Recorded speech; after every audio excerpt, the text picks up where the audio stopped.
Olá, bem-vindo, bem-vinda ao Estação IFB, um podcast de educação, cultura e atualidades.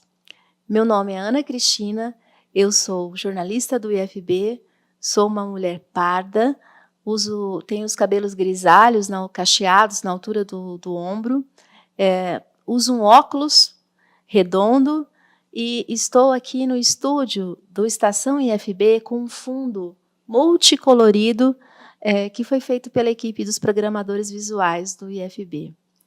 E hoje, no programa, nós vamos falar sobre um tema que toca a todos, que é a educação. Paulo Freire, patrono da educação brasileira, disse uma vez: ensinar não é transferir conhecimento, mas criar as possibilidades para sua produção ou sua construção. Quem ensina, aprende ao ensinar, e quem aprende, ensina ao aprender. E sobre esse tema, sobre os novos mestres, eternos alunos, nós vamos falar hoje com Iranilde Tavares da Câmara, que é professora, alfabetizadora, mãe de 2 jovens, uma delas, inclusive, educadora também, e é egressa do IFB. Bem-vinda. Obrigada. Meu nome é Iranilde, né? Vou fazer a minha audiodescrição. Eu sou parda, tenho o cabelo longo, liso, estou usando óculos, estou com um batom vermelho, com uma blusa marrom, um pouco quadriculada. Ok. Bom, vamos começar falando um pouquinho dessa sua trajetória, né? Quando é que despertou para você deixar de ser aluna ou continuar sendo eternamente aluna, né, estudante, mas se tornar mestre, se tornar educadora? Como é que despertou isso para você na sua vida? Em 2011, eu estava fazendo o curso de agroecologia, né, no campus do IFB, campus Planaltina, e assim, as matérias, as disciplinas, elas têm isso muito assim, trabalha com as questões sociais, os movimentos sociais, né? Muito voltado assim para essas questões. E a gente percebe assim, uma educação muito ampla, né? Você tem assim, você vê de forma mais holística, né? E com tudo isso eu fui despertando, né? Assim, eu falei, eu posso de alguma forma, né?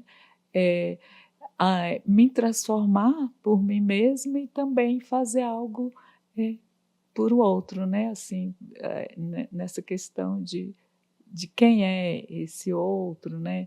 Assim, trabalhar mais essa questão com a educação, e que a gente vê que a educação existe essa transformação também, né? E de lá você foi para o IFB Campus São Sebastião? Não, antes eu fiz o curso de pedagogia, né? Aí depois, quando eu terminei, aí fiz o curso, acho que nem tinha terminado direito. Aí eu fiz o curso de letras, português, licenciatura no campus de Planaltina. Desculpa, de São Sebastião.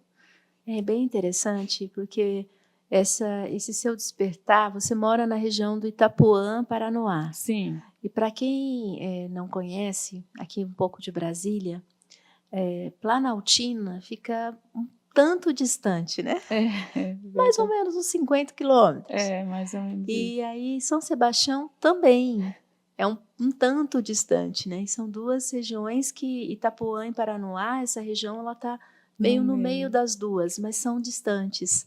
Então, para você se deslocar, para você estudar, teve uma boa força de vontade. Sim, sim, eu pegava 2 ônibus, até 3 ônibus, né, dependendo, porque às vezes se eu for pela 020, você pega mais ônibus, se for lá pela DF 235, ali mais pelo Arapuanga, também, aí já dá para pegar ônibus direto, mas aí chega em Planaltina, tinha que ir por o campus Planaltina, que ele já é mais ali na área mais rural, né? Então, para você ser um educador, tem que ter força de vontade. Sim, sim, sim, com certeza, né.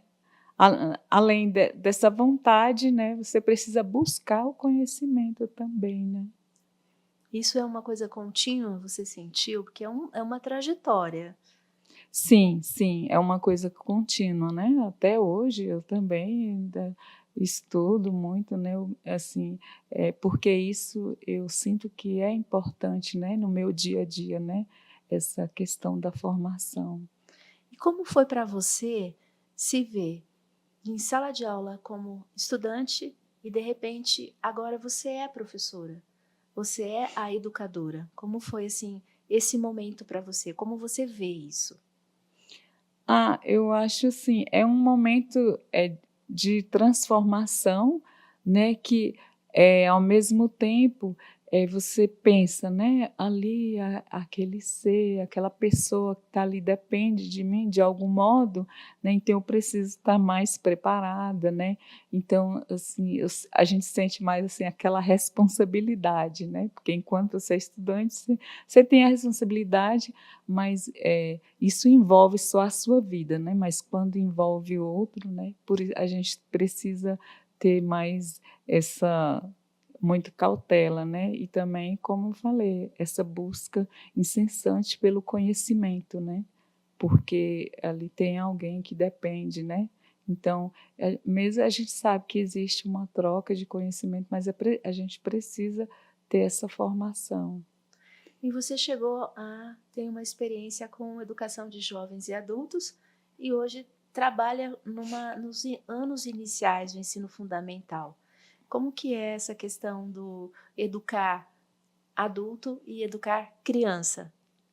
Foi uma experiência muito boa, né, porque assim, você, com os adultos você tem uma troca de conhecimento também já, mas é diferente, né, porque o mundo do adulto, ele é um mundo mais assim, digamos, a gente não tem tanta essa expressividade da criança, né, essa pureza, o adulto ele já é mais ali, centrado, às vezes para falar, às vezes tem muita mais dificuldade, né, mas assim, eu aprendi muito, porque eles também, ensinam pra gente, né, porque assim, eh, essa experiência de vida, né, muitas coisas que eles vivenciaram, porque tinha muitos já, assim, mais idosos, então, assim, tinha essa troca de conhecimento. E com a criança, né, você tem essa questão da criança, ela não tem muito essa, digamos, ela quer falar, ela fala, né, ela é muito, assim, expressiva, né, o adulto ele já guarda mais, assim, às vezes, na hora de falar: "Ah, será se o que eu vou falar está errado?", Tem né. medo de Tem julgamento, né? essa questão do julgamento, né, que ao longo da vida a gente vai criando, né, esses preconceitos com a gente mesmo, né, e às vezes, de algum modo, isso pode tolir, né, na hora de falar. E a criança não, ela já mais, expressa isso mais de forma natural, né, sem esse preconceito, sem esse medo do julgamento, de ser julgada, né. Sim. E vejo também que a educação tem mudado de formas. Se antigamente se ensinava desenhando em pedras, depois veio a fase do quadro negro com giz, Uhum. né, hoje temos quadro branco com caneta, a tecnologia, celulares, smartphones, tablets, etcétera, quadro interativo, tamanha tecnologia. As crianças de hoje, elas são iguais às de antigamente? Parece que eu tenho a impressão que a essência da criança Uhum. mas a forma que ela absorve o conhecimento hoje, parece que elas cada vez mais chamam por tecnologia. Será mesmo que ela é tão essencial? Assim, eu não diria que ela seria essencial, né, é porque de algum modo eu acho que tem um impacto, né, porque é um outro contexto, né, e a tecnologia ela está aí, né, ela é importante, né, mas eu acredito muito que no caso da criança, é preciso que tenha um adulto ali, né, para que tenha esse controle, né, porque a criança realmente está ali e ela quer vivenciar isso, porque elas já nasceram com a tecnologia, diferente da gente, porque a gente, inclusive, tem mais dificuldade de aprender, porque na nossa época, né, nem tinha, né, tinha, mas não era igual hoje, muito, muito fácil. Por exemplo, eu tenho assim, eu sempre falo, a diferença, eu tenho as minhas duas filhas, uma de 14 e uma de 24. Foi muito diferente, né, para a questão da educação da de 14 para hoje e a de 24, porque a mais velha, ela lia mais, né? E hoje a de 14 eu preciso estar mais em cima na questão da leitura. Aí ela já quer usar mais o celular, né? Então, assim, a gente precisa ter mais esse controle, né? Porque eu acredito, de algum modo, a tecnologia, ela influencia, né? Dos dois lados, né? Dos dois lados. É. E assim, essa sua experiência agora de estar como educadora infantil, da primeira infância, né?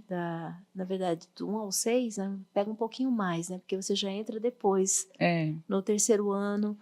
É uma fase em que eles estão extremamente cheios de vitalidade e querendo descobrir o mundo, e ao mesmo tempo numa realidade que é diferente de um lugar para outro. Sim.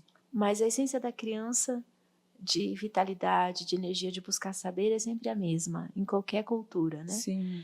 E a sua realidade hoje, como você vê a sua experiência de passar por algumas escolas em que é a região que você mora, que você também vive há muitos anos, você sente que você está contribuindo para onde você vive como educadora?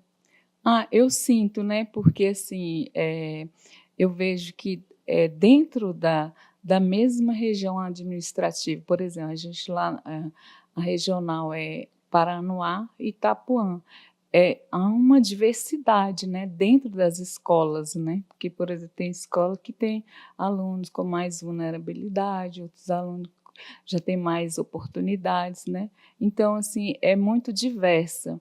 E, assim, à medida que eu posso, dentro ali no meu dia a dia, eu sinto que eu contribuo de alguma forma, né? Eu gosto muito de trabalhar com eles texto, né, nessa questão, mesmo no mundo da criança ali, trabalhando com os poemas que fala sobre a questão do gosto pela leitura, né? Essa transformação que a educação pode transformar, né? Eu trabalho assim muito como eu falei, com os textos, né? Sobre quem é, né? Quem sou eu, esse ser, né? Onde que a gente está, para onde a gente quer ir, assim. Mesmo essas questões, mesmo sendo criança, eu falo para eles essa reflexão, né? Refletir um pouco, trazer um pouco dessa educação crítica mesmo, né? Assim, trabalhando essas questões, né? Da transformação por meio da educação, né? Mesmo que a gente está em uma realidade assim que desprovida de muitas coisas, mas que um dia a gente possa transformar isso, né? E assim eu falo para meus alunos: você quer ser o quê?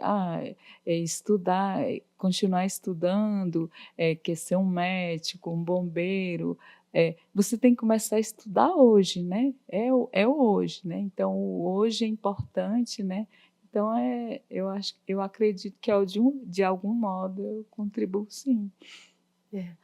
Olha, vejo que essa sua trajetória reflete muito os nossos estudantes do IFB, como você foi de 2 unidades, de ter essa sensibilidade de pensar, buscar não apenas a técnica, mas o pensar por si mesmo, né? E é bem interessante refletir do aprender com tudo e com todos, Sim. o tempo todo. Então eu lhe agradeço por essa conversa e deixo o espaço para que você deixe sua mensagem para quem também queira buscar esse caminho. Nós estamos gravando esse podcast na semana em que nós comemoramos os profissionais da educação e também comemoramos agora nos próximos dias o Dia do Estudante. Então, a proposta foi exatamente refletir sobre esse eterno aprendizado, né?